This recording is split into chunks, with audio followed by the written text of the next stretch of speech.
Hello, and welcome to Sip, Sip, Hooray, a podcast for people who are inspired by and curious about the world of wine. Here we talk about vintages and varietals, but more than that, Sip, Sip, Hooray is about the people who make the wine world so delicious. They are artists, farmers, creators, makers, writers, chefs, and just folks who enjoy a good glass of wine. Today on the show, we're delighted to be joined by a woman who's been talking and writing about wine for decades, and from the get-go has been advocating for a natural and authentic process where grapes speak for themselves without a lot of manipulation or homogenization. Alice Feiring is one hell of a wine writer and the author of 6 books on wine, the most recent being To Fall in Love, Drink This. We know you're going to fall in love with Alice Feiring, her passion, humor, good taste, and authenticity. We are the two Marys who like to eat, drink, and be merry. I'm Mary Babbitt. And I'm Mary Orlin. So Alice Feiring has many firsts in her wine writing life. She was the first to really call out what she calls the soulless Parkerization of wine, the creating homogenous wines developed to please certain palates and by certain consultants and just being kind of one-note wines. But then she was also the OG natural wine writer. She was really the first person in the United States to write about the developing natural wine movement that she had encountered in Europe. And so now she's got a memoir out, which Mary talked about, and it's not your typical wine book. There's encounters with an escape from a serial killer and recommending wines to a plumber to improve his love life. So we are super excited to dig into this and to talk about natural wine too and where it's at these days. So Alice, welcome to Sip, Sip, Hooray. Well, thank you. I am particularly delighted to be here. Well, we are very happy to have you as well. And I know, as Mary mentioned, this memoir is your latest book. So are you on is it released widely? Are you on a book tour now? How is that process going? Well, it is released widely. It dropped on August 9th. And I just came back from a little mini New England book tour because you can't really do anything in New York at the end of August because nobody's here. Right. And so things are about to rev up in September and October. That's cool. So August 9th, that was my birthday. What a nice birthday gift. Yes. Happy birthday. Yay. It's great. Leo, it is. like Yes. entree, yeah. Yes. So I have to say, I mean, I really enjoyed reading your book, but one of my most favorite chapters is the first chapter where you talk about learning to smell with your grandfather and developing a sense of smell, not only because you were sniffing everything even from a young age, and you actually came in one day and saw your grandfather, have with all these little vials of perfume that he was smelling, and you kind of leaped into that. So talk about your grandfather and the influence of smelling and had on your ability to understand wine. Well, yeah, they're probably some of my earliest memories of just smelling things with my grandfather and also drinking a little bit. Ooh. A little bit of whiskey as a toddler. But it was really I remember looking at him smelling these little vials from his drawer, and he just kept them to smell them, and at some point we would just smell them together. And he spoke a very heavy Yiddish and not much English, and I really didn't have any Yiddish, for God's sakes. And so it became sort of like a language that we had together. But also, since my whole family ridiculed me for smelling everything, somehow they didn't ridicule him for smelling anything, but me, they did. It basically, I viewed it as as normal. So I never really minded it much when people were making fun of me. It's like, yeah, like, look at her. She smells everything. It was just an instinctual thing that I always, I guess I say, entered a room with my nose first. Isn't that interesting? Well, and that probably really helped develop your palate and your nose for wine. Well, it did before I actually even knew it.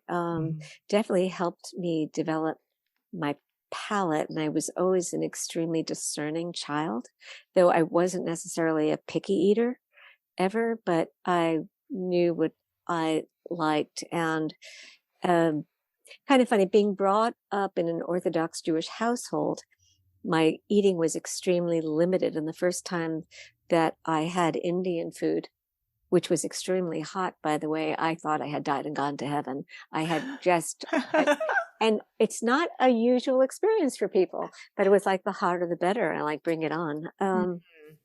And then, when people ask me, how has my palate changed over the years? It really, when I look back on it, the wines that I cut my teeth on in the 70s are still that kind of wine that I like now, that I look for. Nothing really changed. And I guess it developed my palate and my nose enough that I knew when things were changing on me. The wines were changing in a way that did not suit me at all. So yes, I attribute Pop, my grandfather, with that. Cool. And so what are the type of wines you gravitated to then and now? Well, back then, so everything was pretty much traditional in the 70s and the early 80s. So I was lucky enough to understand what traditional Barolo and Nebbiolo was. Actually, it was kind of a difficult era for Burgundy. And so it took me a long time after that to understand why people loved Burgundy. It was really hard, tannic, back in those, probably they say the dark ages of really, really bad farming in France.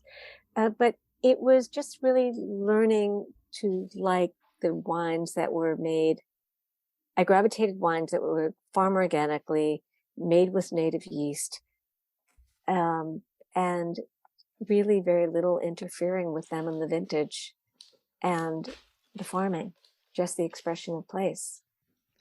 And my favorite wines are still Northern Rhone and Northern Italy, and I always tended to sort of mountain high elevation wines. Forgive me, the UPS man just came over. No. So if there was like a pause there where I was supposed to come in with a question, it was because I was staring at the UPS man in a desperate way, like, don't make me talk to you right now.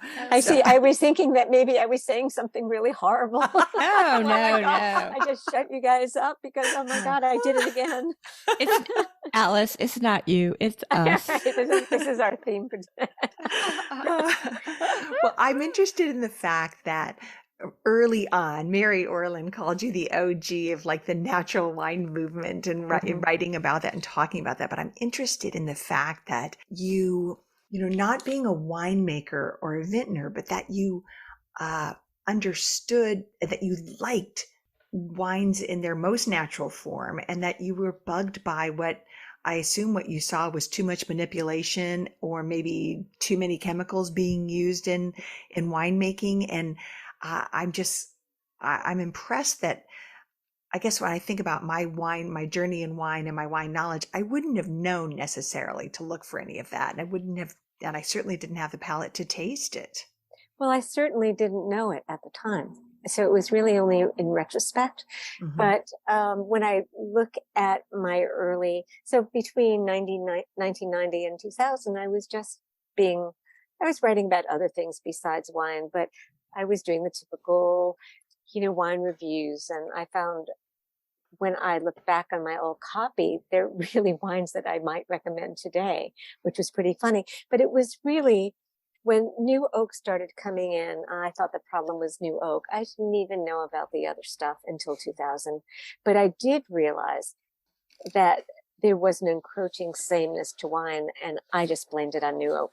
So in 2001, when I did the story for the New York Times, For Better, For Worse, Winemakers Go High Tech, it really was when I started learning about all that can be done to change a wine into something that is more market driven instead of just soil expression or place expression.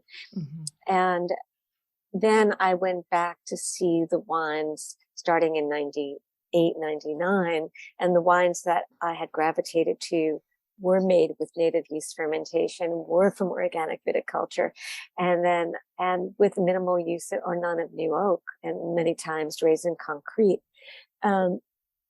And so it was really like, wow, okay, why do I like these wines and not those wines? Yeah. So I had to go back and then do the math, so to speak. And then I said, I guess this is what I'm going for.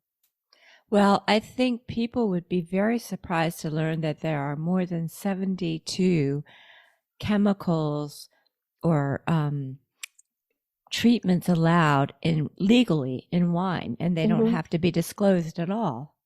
No, they're still working towards an ingredient list, but that wouldn't really be a complete answer. Yeah, most people are surprised. It was funny. I was up in Vermont a few months ago speaking to somebody who makes both conventional wine and natural wine.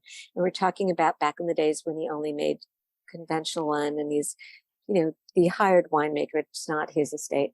And he said, well, I never really use much, because I asked him how can he handle this duality? So, well, I hardly ever used any really additives. And I said, well, let's count them up. And he said, oh, okay, all right. Okay. Once we got to 10, he said, yeah, I guess. Oh, stop counting. Right. And that's about normal. That's about normal. Mm-hmm. If you're not counting the various kind of enzymes that you can add, about 10 is normal, low intervention, supposedly, winemaking. And from your research, why is it these additives and chemicals are used? What is it? Because are you talking about in the vineyard or once we're in the cellar? Processing? Once we're in the cellar, once we bring the grapes in, and the reason is really just all about lab analysis and control. Or I think it was Randall Brown who had called it winemaking out of fear. But it is, you're afraid that things might go wrong. And so usually it is high volume winemaking. And so you really need a very, also stabilization and, standardization. People don't want to have vintage differences. They want the consumer to be able to get the same product every year, even though what brings us all to wine is vive la différence. I mean, it's really exciting to see the differences. Maybe I don't like the vintage that goes up to 14.8 or 15, but I know that's sure different than the vintage that's 12.5 or 11.5. And it's fun. It's exciting. Right. Isn't that interesting? It's sort of like the Starbucks of wine, where it's going to taste the same whether you're getting your mocha in New York or Cincinnati.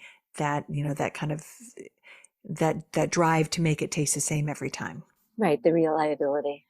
And what was your motivation for writing the book about Parkerization? Right. Well, they were from 2001 to 2004. Those are my percolating years, because I didn't even write that. I mean, well, I was.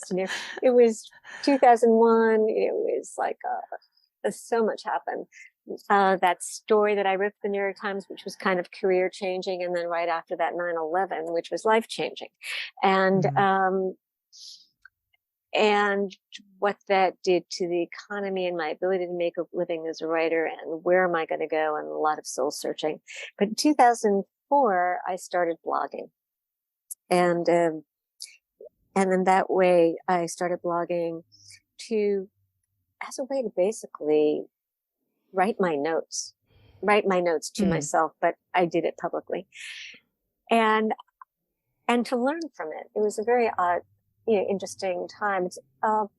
What the thing that really did it for me, though, there was a time when there was a Chilean wine event in New York that I went to, and it's like at these events. And so all the media is there, and people from Wine Spectator was there. Tom Matthews was there. And I remember Tom Matthews getting up and saying to the winemaker, your wines used to be so much beautiful variation. And now, I mean, you have all this new technology and they're all tasting the same. And you're talking about different elevation, but we're not seeing in the wine. Why did you do that? But yet in print, it was only a celebration of the wine. And I just realized none of my peers were going to speak up about what was going on in the wine world. They were just all going to go, applaud and this little back scratching that goes on. And I guess because I was independent, I did not have a job. I did not have anything to lose. I already wasn't making much money, that I decided to write the book that nobody else is going to write, which is how this one world, one wine approach was robbing this particular short red-haired drinker from the wines that she loved the most. And I figured if that was my experience, it had to be others' experience. Well, that makes you dangerous. I guess so. Yeah. That's where I got it, right? That's where I got that reputation. And really, really courageous, because as you said, everyone else in the room was applauding this notion. And Mary Orland and I remember those days well from our TV show in Wine Country. And that was the benchmark. That was, Robert Parker's seal of approval was what everybody wanted. And, certainly here in California and Napa and Sonoma, everybody was trying to churn out those same style of big, giant cabs and stuff and big Chardonnays. Absolutely. And, that was the benchmark. That was the template. And I guess, in this notion of me being dangerous, I guess that's it in a nutshell, though. And goodness knows, I'm just laughing because it's funny to think of me as being dangerous, but I just couldn't keep my mouth shut, and I guess that's always been my downfall. I love it, though. I do too, but I can't imagine you must have gotten a bunch of blowback on that. Yeah, what was that like for you? Did you, and how did you weather it? And did you have moments of doubt, or did it fire you up even more? Alice Feiring. Well, I don't have the thick skin that most people think I have. Maybe now it's a little bit thicker, but certainly not then. And I'm still amazed, and it's here for me. It was just the right thing to do, and what else can I do? I just can't live my life any other way.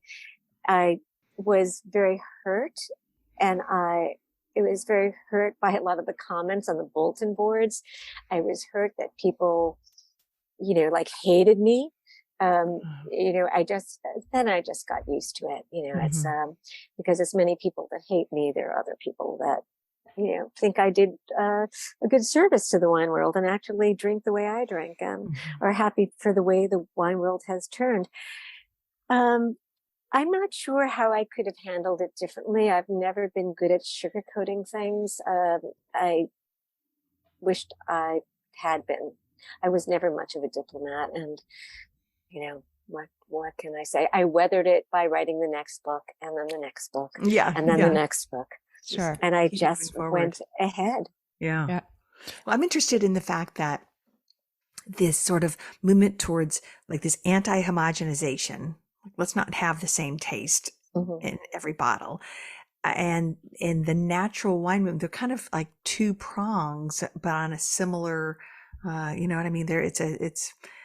Your goal is the same, like the authenticity of the grape and the varietal.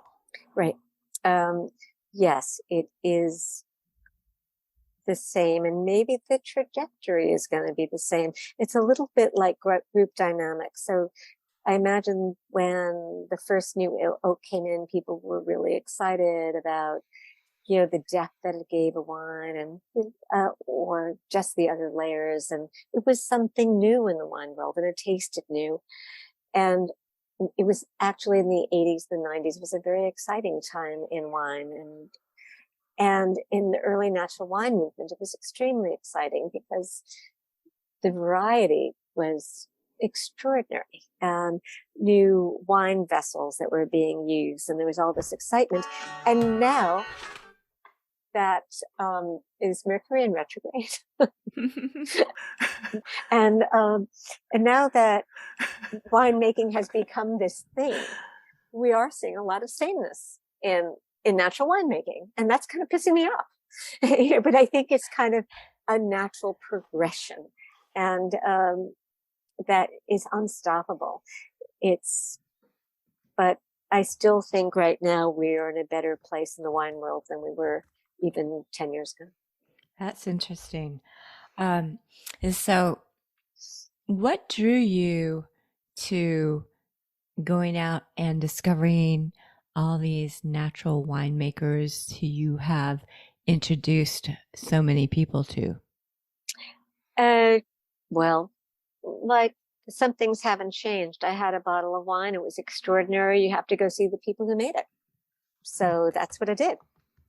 And that led me into the natural wine fair syndrome syndrome is not really a syndrome, movement of France, and little tiny lemonade stands of really crazy, wild, passionate people. That was so, at the time in 2000, so different from any other kind of wine tasting here in the United States, where, especially on the East Coast, people suited up and dressed up to go to, and they were hush library kind of fairs, as opposed to, like, laughing and drinking and oysters and more drinking and hanging out and big after parties of, just kind of nothing really super formal, everything informal and just fun, and a lot of rock music and dancing, and people acted crazy. It was like, what was not to be exciting about that world? These are people who view themselves as probably anarchists in the wine world, certainly in the minority, and just having a good time making delicious wines and trying to figure out how to make wine without the safeguard. So it was, as a journalist, it was something really exciting to write about. And then you meet more people that need coverage, and you keep on going back. So that's what happened. It sounds like they have such a better time than the conventional wine world. Oh, God, yes. Well, how has the syndrome or the movement changed since you first started looking into it and writing about it? As you look at kind of the natural wine world now, it's certainly, well, I'd like to hear your opinion on it, because I think I'm at times a little confused about it, but I wonder what you think about the movement in general. I am very curious to hear what you're confused about. Well, just should we start there? Okay, sure. I'm confused because I got invited to like a Tupperware style party for natural wines, like that was where we were going to sell these natural wine brands. And I guess I'm curious to know how, as a consumer, how are we supposed to know, how do we believe what we're being sold, and what as a consumer should I really look for to make the wine if I would like to buy natural wine? How do I know I'm not just being sold a label? You know what I mean? Right. Yeah, absolutely. And I'd have to know more about that Tupperware style party and who was behind it. Yeah. But that may be more off air than for on air. But it's like, it's no different. It's absolutely no different than, you need to have a really good wine cellar, a little caviste wine shop that knows their stuff and really goes and visits people to be able to know. Otherwise, there's really nothing on the label. And especially now that natural wine is becoming so big, it is, and people are marketing. It's funny, years ago, natural wine world was accused of their marketing. There was no marketing going on. Today, there is marketing going on. And with marketing going on, you really have to ask some tough questions to get some tough answers. I think start with the farming. This is really cheap. How do you manage to pull this out for like $18 a bottle, at the quality you're telling me it is? You say native yeast and low sulfite. Do you use ultrafiltration? Do you use reverse osmosis? And do you use tangential filtration? So there are questions that you need to ask. Now, if you're used to tasting natural wines, then you can rely on your palate and you go, you know what, you're telling me it's natural, but let me tell you, it's kind of smells yeasted and it doesn't. But if you're a normal consumer that hasn't had that level of wine education, you need to find somebody that you can trust to lead you through. I just don't think there's a shortcut for that. Yeah, that's a great point. To trust somebody who knows what they're talking about and not just think you can, just find it at your local supermarket. Right. But, and is there a difference in your opinion between a natural wine and organic wine, or? Sure. Yeah. So organic wine, you're allowed to use any of the additives as long as they're organic. And there's a whole line, if you want to go online and just search organic wine additives and go to like Scott Labs or one of the other places, you can see a whole slew of things that you're allowed to use in organic winemaking. And in natural winemaking, you are using grape and really nothing else. I have no problem with low sulfite addition, like at 20 to 30 parts per million, which for me, depending on when that is added, the wine acts naturally. But if I like the winemaker, I trust them. If they think they need to add some sulfites, fine. But it's very different from 100 or 120 or even 240, a sulfite addition. So that's a big difference. But for me, it's just really grape. And none of those heavy duty, no reverse osmosis, none of those big machines, no micro ox, nothing that changes. Right. And there seems to be a swing or a pendulum swing towards a more natural style, away from these big, overblown, over alcoholic, over extracted wines. Absolutely. And right now in California, there is tremendous variation. Was not that way 15 years ago, even 10 years ago.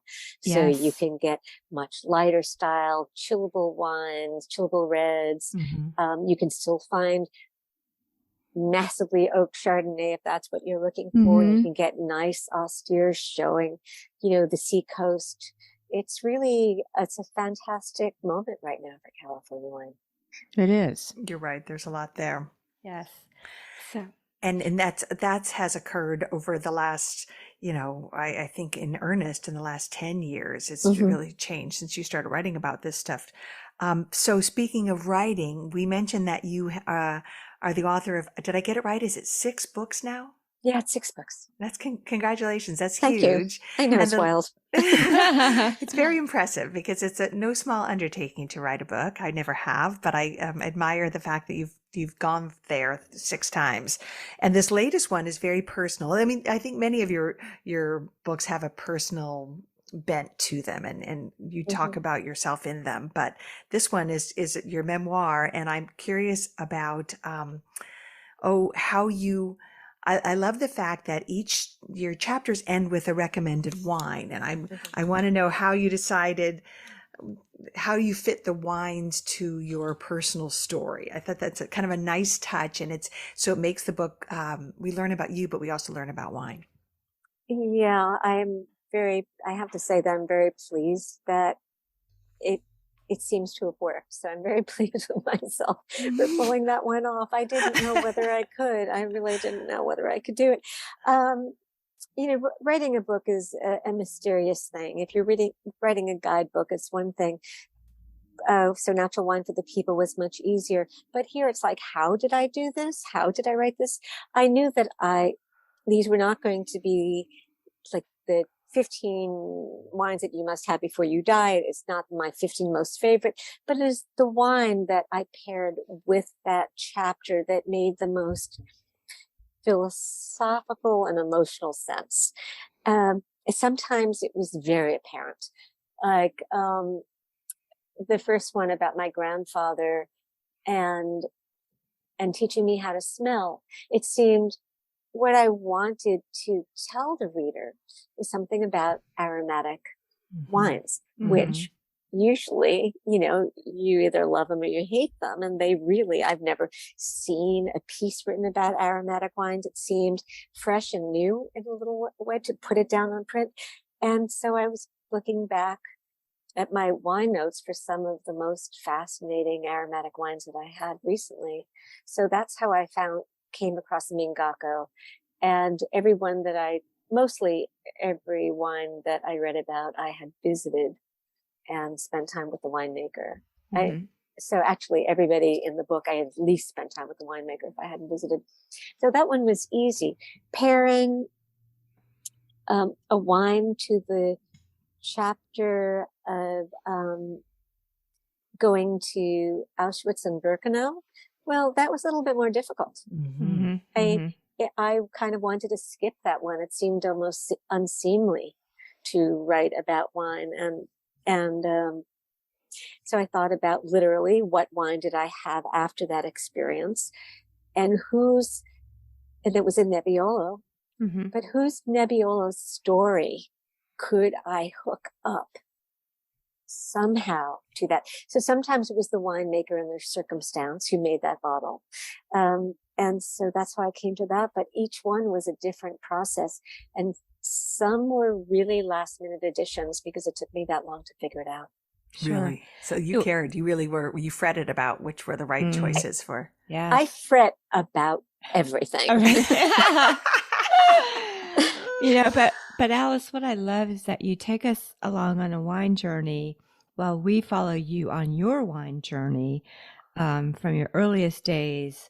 And you introduce us to some really fascinating wines and winemakers that, for a lot of people reading your book probably have never heard of. Mm-hmm. Thank you. I think that that was a great way to sum up my book, which sometimes when people ask me, I get all tongue-tied. I don't know what to say. You can borrow it. That's fine. Thank you. I'll do that. But yes, you've had the good fortune to meet a ton of interesting people, yes. Winemakers and not. I mean, I don't want to do too many spoilers on this, but in your book, you talk about meeting Nina Simone. Yes. Yes. Yeah, that was like when you think about which stories of my life come in. And yes, I met Nina Simone. I more than met her, spent hours in her presence and being very responsible for getting a very unwilling artist to the stage.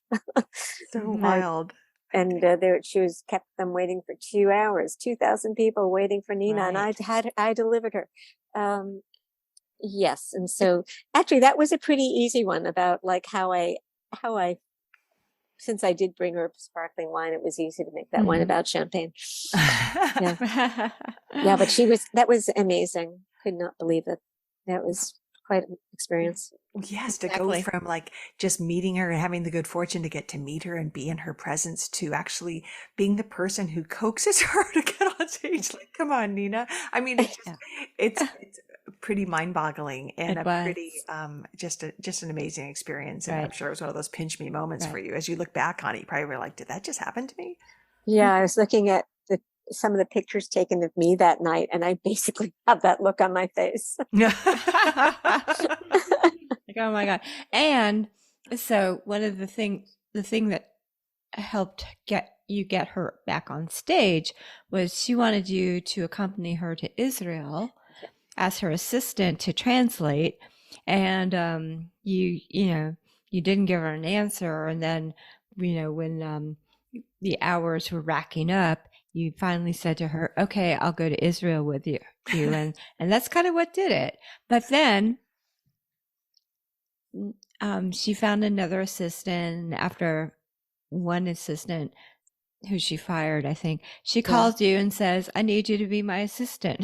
Well, actually, it was she wanted me to be her business manager. That's it. Yes. And which is, I mean, taking her appointments and doing that, but like doing her accounting is something that I would be that was not my future. What the lesson that Nina taught me was to go ahead and live my life, and going and taking care of hers was sort of not exactly the path that was going to happen. I mean, her business affairs would be in far worse shape if I had taken over.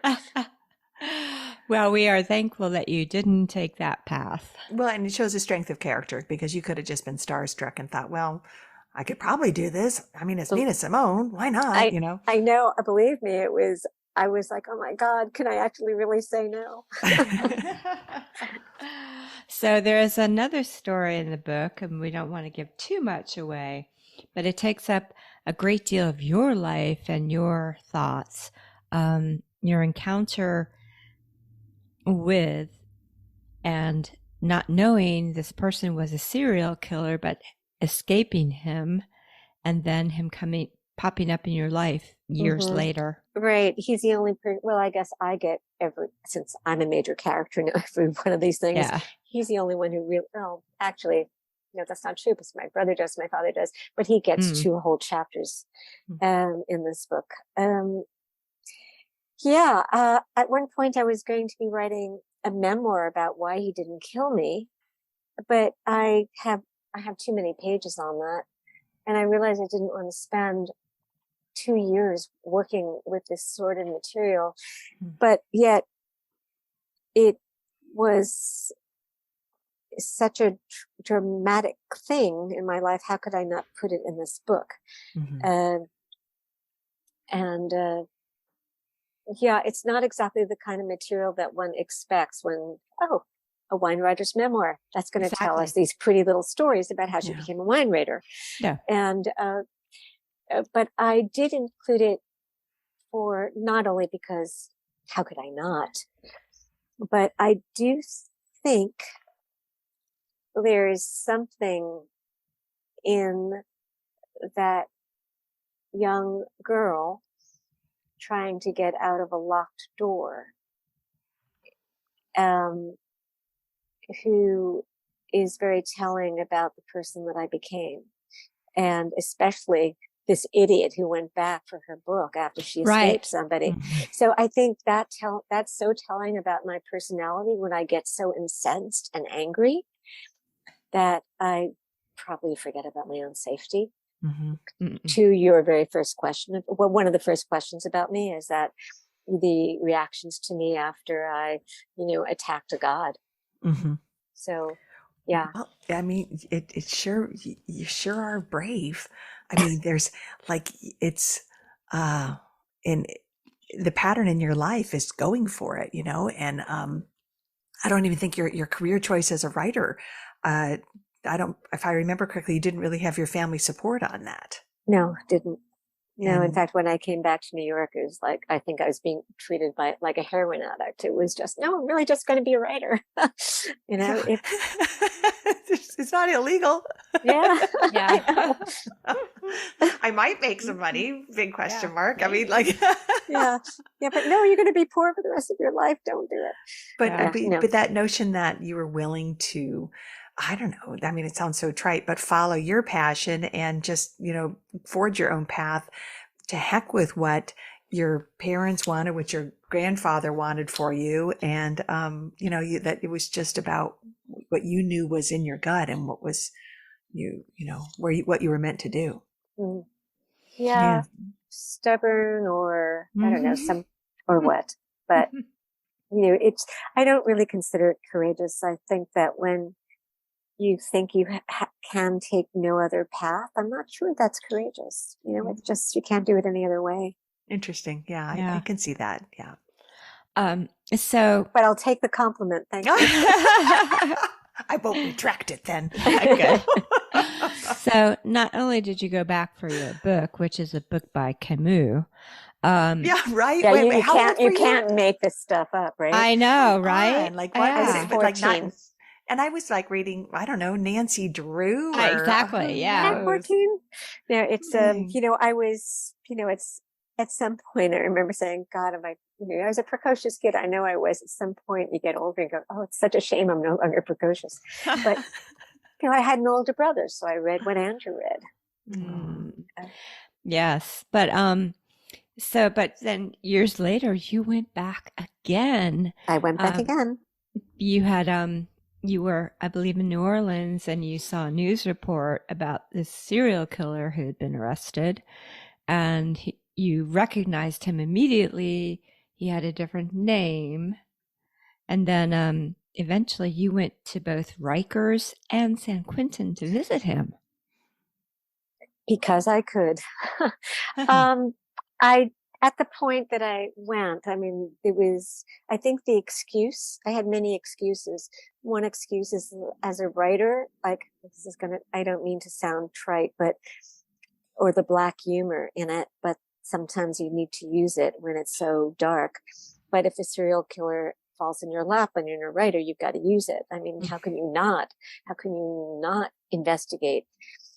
So yes, I went he was extradited to New York for a few killings. I went to court. I went to see him in Rikers at the encouragement of the cold case detective. He was hoping I would lead him to more bodies. But also I thought that I would probably be using the material for a book. I wasn't sure where it was going to lead me, but I knew that I had to seize the moment. Mm-hmm. And then San Quentin was also along the lines of the same thing. And yeah. And also I was another woman who escaped him and who I was in touch with. Basically, I felt like I was going to see him to find out stuff for her too. And that conversation, was it just chilling for you? What was, yeah, it was. Sit across from a serial killer. What does that feel like? Unlike you would imagine, you are alone. The first time in Rikers, I mean, alone with an unshackled serial killer is a frightening thing when you are with no partition and you're just sitting there in a little room with a little kitty room, that was, so I already kind of knew the drift. At least in San Quentin, they're in cages, not in a closed room. Mm-hmm. So it's like a large kennel with their people all around. And yeah, he could be really he was a strangler, so it could be really quick about it, but it wasn't going to happen. I think I had, it was chilling because you're making chit chat with a serial killer, which is nauseating. Mm-hmm. It wasn't that I was there in some legal business. It wasn't there as a social worker. I was there to find out who I was when I was 14. And did he remember you? Did he remember that incident? No, which I find really remarkable because how many other idiots would go back for their book? Mm-hmm. Except you would think that you would remember the ones who got away, because I think the ones who didn't get away were, far more plentiful.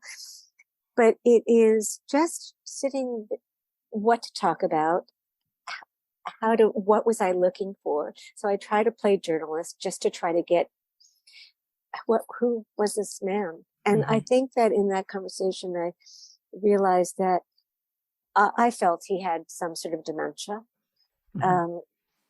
whether it was Parkinsonian, because there was something going on there. And also what was chilling about it is that he started trying to be charming. And that. Well, he even asked you once he found out you were a wine writer for some recommendations, right? Yes. How bizarre. Right. And it was at that moment that I decided that this session was over and I'm leaving. Mm-hmm. It was really, I had that, okay, they were going to give me the whole day there, which I wasn't going to take, but it was actually, I was there about 2 hours and that was it. I was out of there after that. And then you moved on to hopefully what was a better experience by driving south with this wine importer friend of yours to the Martin Ray winery in Saratoga, which is Martin Ray Vineyard.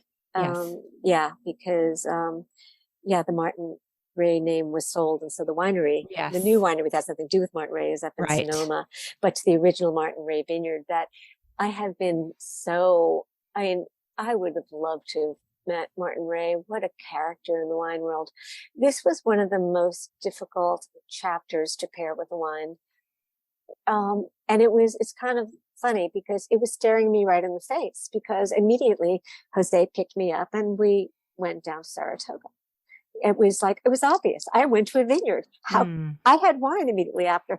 I knew it. So it was, I think what made it difficult is that it's just that wine chapter is just a continuation of the next move, as opposed to something completely different.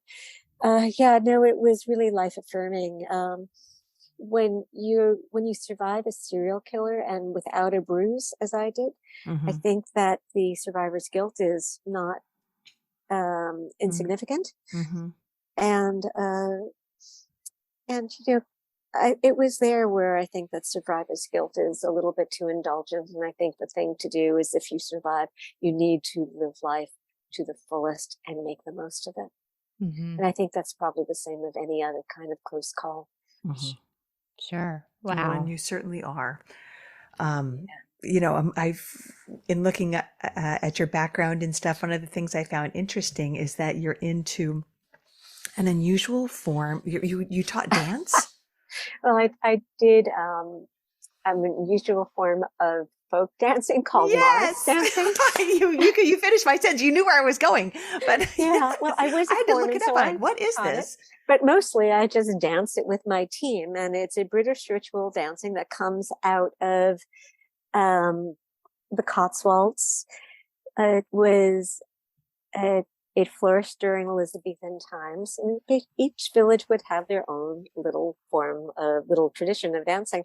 Anyway, I started doing this. I saw it for the first time in 1977. And at that time I was still dancing, but I had given up being a dancer. And I was going to go on to be a dance therapist, which I did for 10 years. And this is the way I got my performance kicks. And it's just so much fun. It's just a lot of leaping and frolicking with big sticks or handkerchiefs in your hands and live music. And you do it on the street, and you make people smile and laugh. Well, that's interesting. The videos I saw of it are they look like festivals, street festivals. Yeah. And yes, it does. It looks very joyful and old timey, Yeah, exactly. I really enjoyed watching. I watched about 4 different videos of it. So I had to know, what is this thing? So dance therapy, tell me about that and how it has helped you in your life and how you've helped others with it. Dance therapy. So it is the psychotherapeutic use of movement. And quite frankly, when I was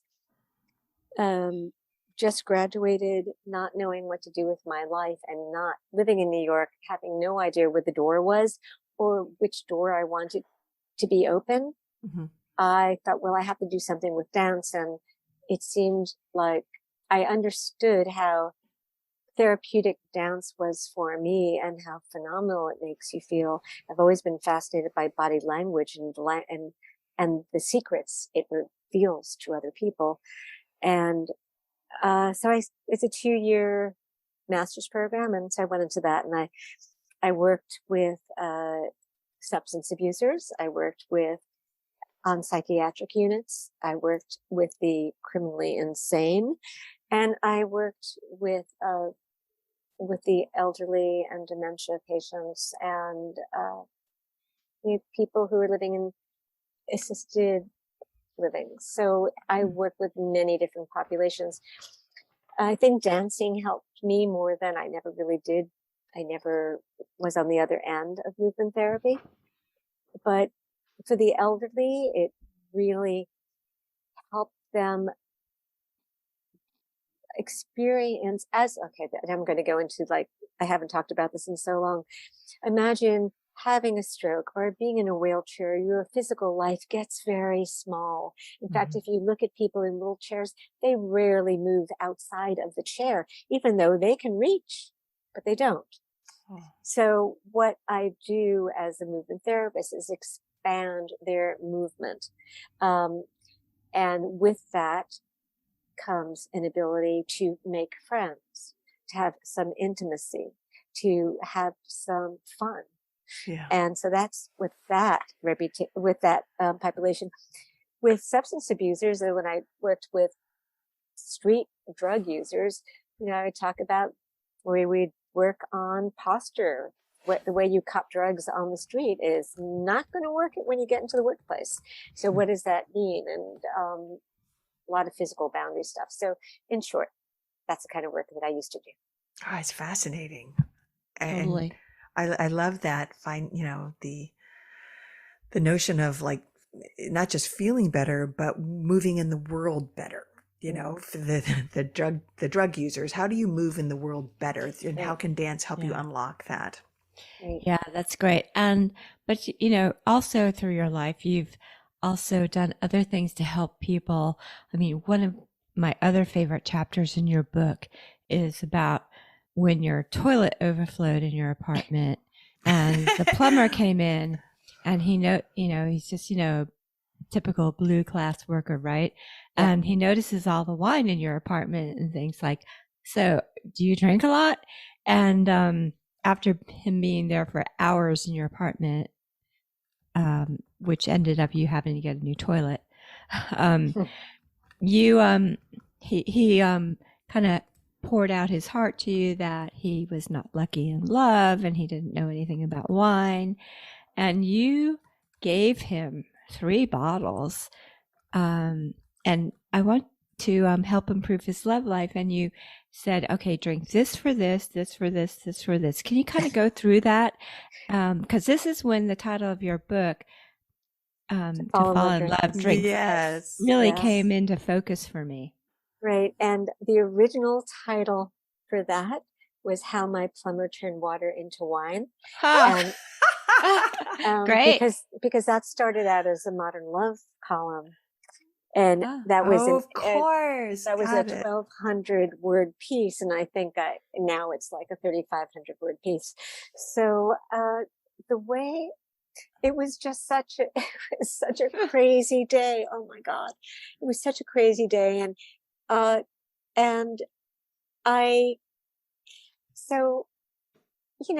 as wine writers, we get a lot of samples, and I felt really, really, I had all this wine that I didn't want around here, and I felt really guilty giving him some of that. But I did. So he was telling me I had some idea of what kind of woman he was looking for, and he really did. Thank God he didn't like this older woman, otherwise he'd have a situation. But he was open to an older, more serious woman, and he kind of described some frivolous women that. So anyway, I gave him a Moscato d'Asti, and I basically said, I forgot what I said, but basically that was the obvious one. And, if there are other things, other red flags about this, like maybe you shouldn't go on the second date with her if she really likes this one. Because it wasn't a very good, but actually, no, that was something, but Moscow Asti that I did give him was a good one. So I think that was, I can't remember, I'm sorry, but it was, but the Moscato d'Asti that I gave him was a good one. And I said, this is sweet, but not too sweet. And so then, I think the one that was fairly obvious was a very over oaked Chardonnay. That was it. It was a really stupidly over oaked Chardonnay with not much in there. It was actually not very good wine. That's the one I said, like if you're looking for somebody to share your life with you, this is not the person. Albarino, I gave him a really good one. This is, it wasn't yeasted, it was organic viticulture.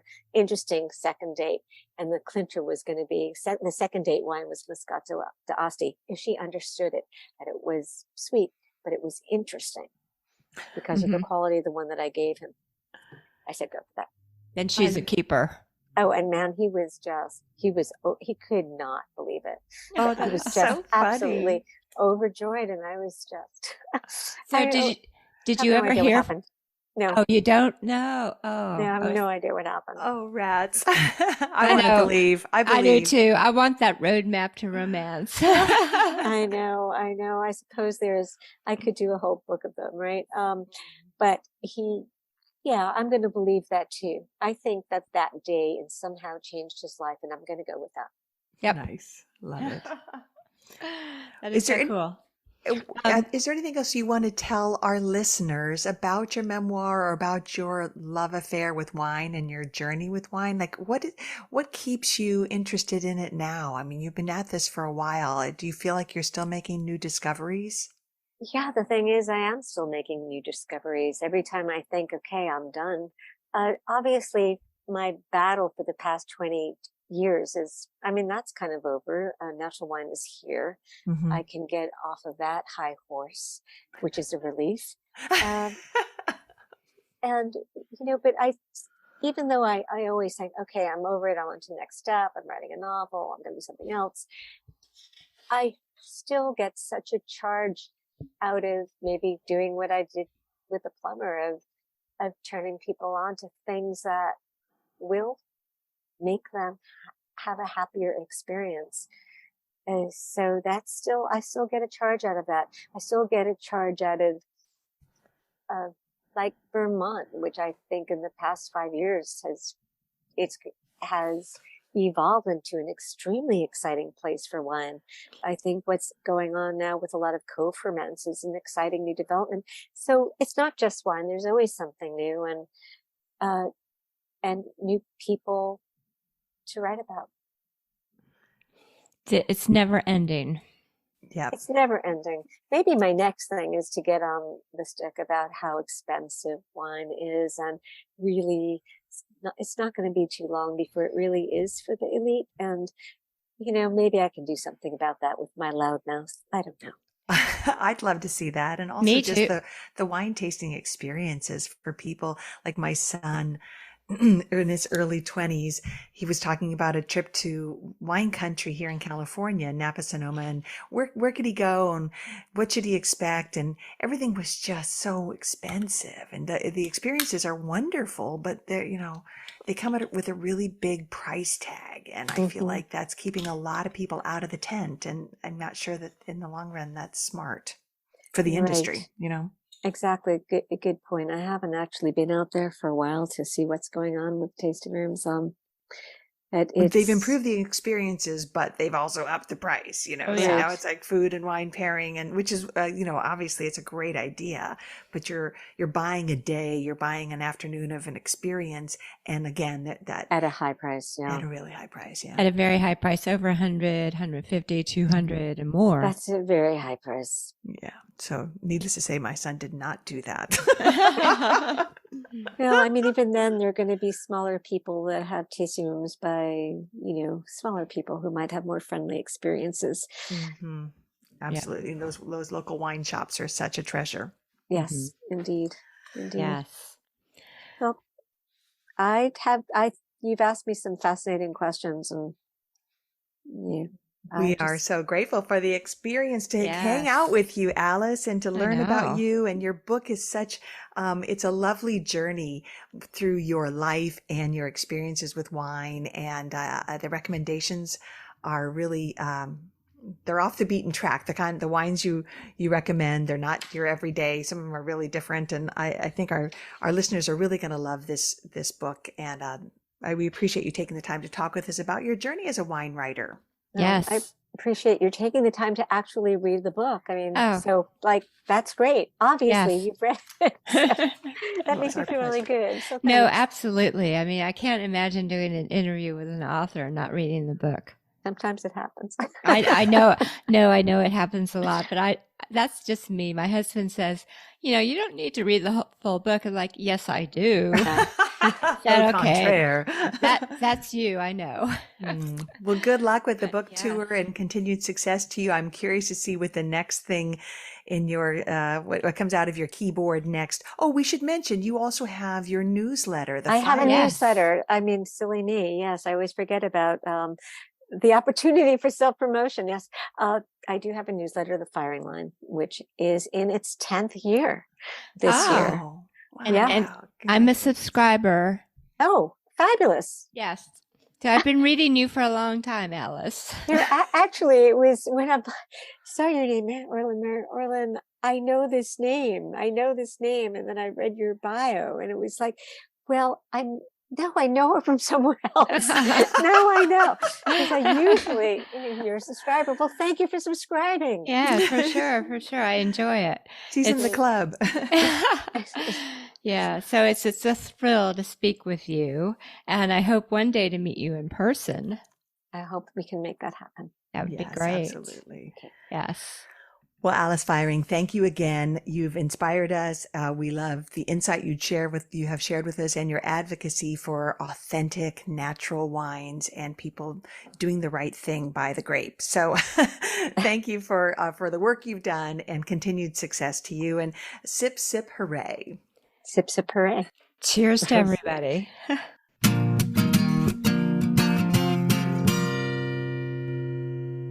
Well, Mary Babbitt, Alice Feiring is just a force to nature of natural wine and writing. She was just so engaging, and I just loved her stories. Yes, me too. The memoir is really interesting. It's a great read.